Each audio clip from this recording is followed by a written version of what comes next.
आपको बताते चलें, गोरखपुर उषा मौर्या व राय ने संयुक्त प्रेस वार्ता के माध्यम से अपना पक्ष रखते हुए बताया कि बीते दिनों पिपराइच विधायक की सह पर कुछ लोगों द्वारा भूमि कब्जा करने का आरोप लगाया गया था। जब पहली बार 2017 में योगी आदित्यनाथ सीएम हुए तो 2018 में हम लोग जनता दरबार में पहुंचे। वहां सीएम के आदेश पर तहसील समाधान दिवस, जिलाधिकारी, एसएसपी, एसडीएम के एक टीम गठित कर जांच की गई और हमारे पक्ष में आदेश हुआ था। उषा मौर्या ने इस मामले का खंडन करते हुए बताया कि उन्होंने चिलुआताल थाना क्षेत्र के जंगल बेनी माधव नंबर 2 मोहरीपुर में एक जमीन का बैनामा 22 अगस्त 2009 को कराया था। जमीन रजिस्ट्री के समय निशानदेही करवाया गया था, लेकिन जब 2016 में मैं अपनी खेती की जमीन पर पहुंचा तो वहां पर कुछ लोग जमीन का प्लाटिंग कर रहे थे और आसपास तमाम आबादी भी हो चुकी थी। इस मामले की निस्तारण के लिए 2016 को मैंने तहसील दिवस में एक प्रार्थना पत्र दिया।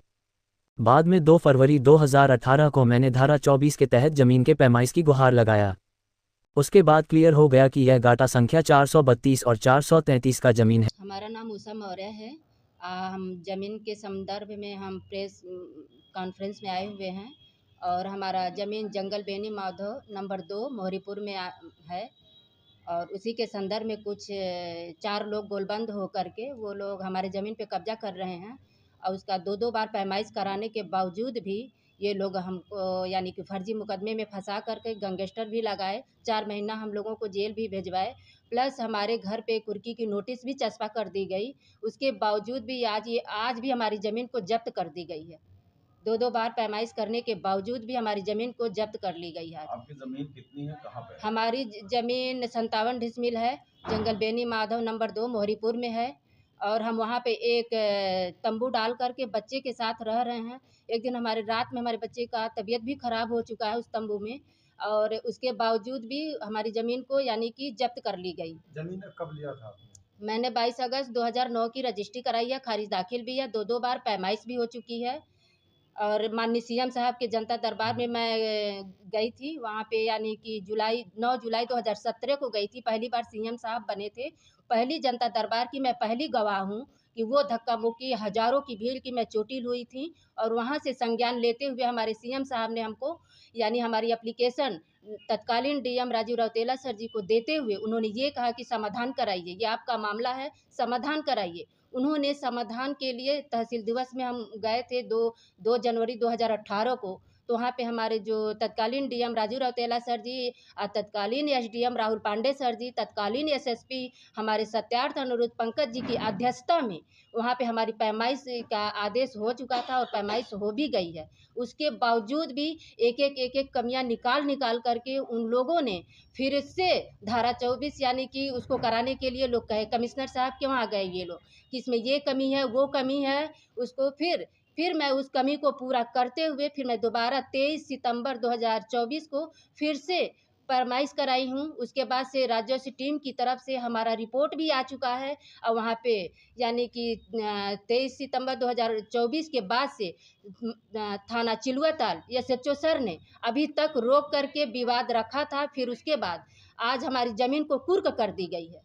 क्या वजह है कि जो है इस तरह का जो है आपके साथ व्यवहार हो रहा है? सीएम से मुलाकात करने के बाद भी न्याय नहीं मिल पा रहा है आपको? न्याय नहीं मिल पा रहा है क्योंकि सब लोग कह रहे हैं इसमें 432 वाले जो हमारे विजयपति हैं 432 के हैं, सोनी त्रिपाठी हैं, नामिका गुप्ता हैं और गुलाबी चौहान हैं। गुलाबी चौहान ऑलरेडी अवैध मकान बना चुकी हैं 433 में, पक्की मकान बना चुकी हैं। ये 3 लोग हैं, उन्हीं का नज़ीर देते हुए वो लोग कह रहे हैं कि हमें भी इसी में चाहिए 433 में, जो कि ये 432 के हैं। ये लोग सीमांकन करने के बावजूद भी ये लोग मान नहीं रहे हैं और वही ज़मीन न देने की वजह से हमारे आदमी को गैंगस्टर तक लगा दिया गया। हमारे घर पे कुर्की की नोटिस चस्पा कर दी गई, 4 महीने अंदर जेल में कर दिए। मैं एक छोटा बच्चा ले करके अकेले मैं यहाँ से वहाँ तक दौड़ते रह गई, लेकिन किसी ने सुनवाई नहीं की इसकी।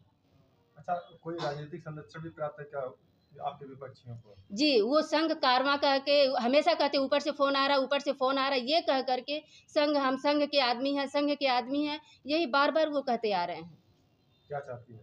हम बस न्याय चाहते हैं, जो हमारी पैमाइश हो चुकी है उस पे हमको कब्जा दिलाया जाए और दोषियों को सजा दी जाए। तो शासन प्रशासन से मैं वहाँ पे जवाब लूंगी कि रात भर गांव की औरतें उस बाउंड्री में हमारे जमीन में किस लिए घूम रही हैं, क्यों घूम रही हैं, क्या है, साजिश रची जा रही है, वहाँ पे फिर साजिश रची जा रही है हमारे आदमी को फंसाने के लिए। मैं रात भर अपने आदमी की चौकीदारी वहाँ पे करती हूँ एक बच्चे को लेकर के, किस जनवरी को तहसीलदार साहब गए थे और वहाँ पे गए, वहाँ झगड़ा सुलझाने की बजाय और उलझा दिए। कह रहे हैं उसमें एडजस्ट कर दीजिए, आपकी ऑलरेडी हमारी 22 डिसमिल जमीन 57 में से कम हो चुकी है, उसके बावजूद कह रहे हैं 8 डिसमिल और सह लो आप। कौन बोला? तहसीलदार साहब ने ही बोला। इंद्रनाथ राय मेरा नाम है। मेरी ज़मीन 15 डिसमिल वहाँ है, संतबली से लिया गया था। मेरे पिताजी ने मेरी माँ के नाम से लिया था। कब? 19 जून 9 को 2000। जी। विवाद किस बात का है? विवाद है 32 वाले जो यहाँ एक गुलाबी देवी हैं, 2032 में उनका बैनामा है। वो हमारे यहाँ आके मकान बना ली ज़बरदस्ती, और विजयपति सिंह कह रहे हैं कि नहीं हम भी बनाएंगे इसी में मकान। अब विजयपति सिंह कहते फिर रहे हैं कि ये देवेंद्र नाथ राय ब्रोकर थे, प्लाटिंग करते थे। मैं चैलेंज करता हूँ कि कहीं भी, यहीं नहीं गोरखपुर में नहीं, पूरे हिंदुस्तान में कहीं भी वो बता दें कि हम यहाँ ब्रोकरी किए हैं, प्रूफ दे दें, मैं अपनी सारी ज़मीन छोड़ने के लिए तैयार हूँ। क्या चाहते हैं? हम चाहते हैं हमारी ज़मीन खाली कराया जाए। अधिकारियों से शिकायत की है इस बात को लेकर? कई बार किए हैं सर, क्या हुआ? कुछ नहीं कार्रवाई हुई। मुख्यमंत्री का गृह जनपद है, फिर भी आप लोग को न्याय नहीं मिल पा रहा है। हम लोग इसमें क्या कर सकते हैं सर? क्यों? आखिर वजह क्या, कहाँ से कमियां अब वो लोग वही संघ बताई ना भी है, इस संघ का हवाला देते हैं तो संघ के हमारे लोग दब जाते होंगे।